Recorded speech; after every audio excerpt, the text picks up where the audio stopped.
Hello students, Chandika विद्यालय की तरफ से मैं ऋषि सर। क्लास 4 हिंदी मीडियम में साइंस है। आप लोगों को यहाँ तक पढ़ाया गया था, जो बाकी है उसको आज हम कंप्लीट कर लेंगे। उम्मीद है इसके पहले का जो पढ़ाया गया हो वो आप लोगों को अच्छे से समझ में आया हो। और बच्चों, आप लोग फेयर कॉपी जरूर पूरा करते रहिएगा और तैयारी भी आप लोग करते रहिएगा। कोई दिक्कत होगी तो आप लोग पूछ लीजिएगा, आपको बता दिया जाए। ठीक है, जिन बच्चों के पास बुक नहीं है उनसे रिक्वेस्ट है कि वो जल्द से जल्द अपनी बुक लें। तो चलिए हम स्टार्ट करते हैं। परिसंचरण तंत्र, यहाँ से आज आप लोगों को पढ़ना। ठीक है, ध्यान से पढ़िएगा, अच्छे से पढ़िएगा। परिसंचरण तंत्र का काम शरीर के हर अंग तक रक्त पहुंचाना है। रक्त मतलब खून। शरीर में रक्त पहुंचाने का काम हृदय करता है। यह एक पंप की तरह काम करता है और रक्त के प्रवाह को बनाए रखता है। ठीक है ना, हृदय में पंप जैसा लगा, ऐसे जोर से मारता है एक बार तो ब्लड तुरंत सब जगह फैलता है, फिर जैसे उसके पास आता है फिर पंप कर देता है। तो इसी प्रकार ये प्रक्रिया चलती रहती है। हृदय शरीर में फैली रक्त वाहिनियों के द्वारा शरीर के हर अंग में रक्त भेजता है। जो रक्त वाहिनियां ऑक्सीजन मिले रक्त को शरीर के सभी हिस्सों तक ले जाती हैं, वो धमनियां कहलाती हैं। जो रक्त वाहिनियां सारे शरीर से अशुद्ध रक्त को हृदय तक ले जाती हैं, उन्हें शिराएं कहते हैं। हृदय एक बार फैलता है फिर सिकुड़ता है। जब हृदय फैलता है तो रक्त उसके अंदर आता है और जब सिकुड़ता है तो रक्त को बाहर धकेल देता है। हृदय के फैलने और सिकुड़ने की क्रिया को धड़कन कहते हैं। रक्त आवश्यक पोषक तत्वों और ऑक्सीजन को शरीर के हर अंग तक ले जाने का काम करता है। रक्त शरीर की अशुद्धियों को भी एकत्र करता है। यहाँ रोचक तथ्य दिया गया है, कुछ तो देखते हैं। आदमी के हृदय का आकार लगभग उसकी मुट्ठी के बराबर होता है। स्वस्थ आदमी का शरीर 1 मिनट में 72 बार धड़कता है। रक्त 1 मिनट से भी कम समय में पूरे शरीर का चक्कर लगा लेता है। शरीर के अंदर फैली धमनियों और सिराओं की लंबाई लगभग 1 लाख किलोमीटर होती है। चलिए यहाँ तो पाचन तंत्र। ठीक है, भोजन को पचाने में शरीर के कई अंग मदद करते हैं। हमारा पाचन तंत्र इन सब अंगों से मिलकर बनता है। जो भोजन हम खाते हैं उसे काटने, फाड़ने और चबाने का काम दांत करते हैं। चबाने के बाद भोजन के छोटे छोटे टुकड़े हो जाते हैं। हमारे मुंह से निकली लार भोजन में मिल जाती है और यही से भोजन को पचाने की क्रिया शुरू होती है। ठीक है, लार होती है, जो भोजन मिलती है इसी से वो पचता है।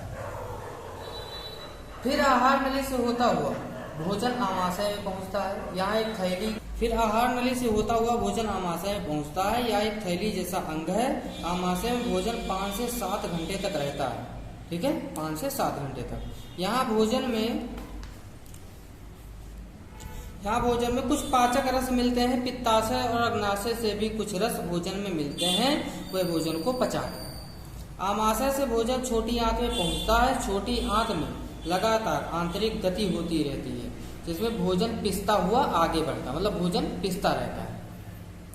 पचे हुए भोजन के बड़े अंश को छोटी आंत की दीवारें सोख लेती हैं, जो पच जाता है भोजन। पचा हुआ अंश बड़ी आंत में चला जाता है।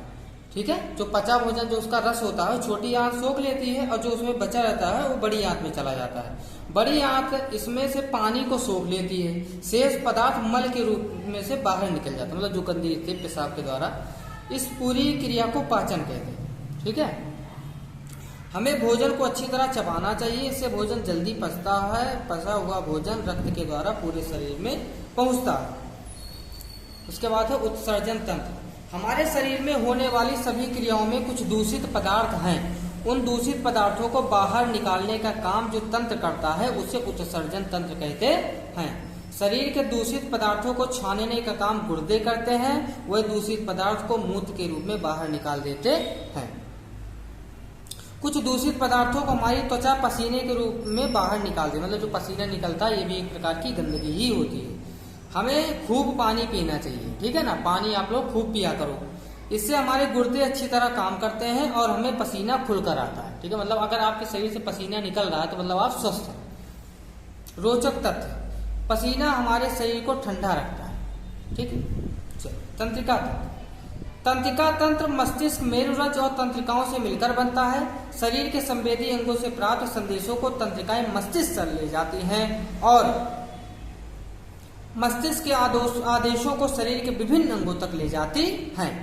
शरीर के सभी अंग मस्तिष्क के आदेश से ही काम करते हैं। मस्तिष्क जो बोलता है शरीर के सभी अंग उसी हिसाब से काम करते हैं। हमारे शरीर में तंत्रिकाओं का जाल बिछा हुआ है। ये संवेदी अंगों से संदेश को मेरुरज्ज के माध्यम से मस्तिष्क तक ले जाती है।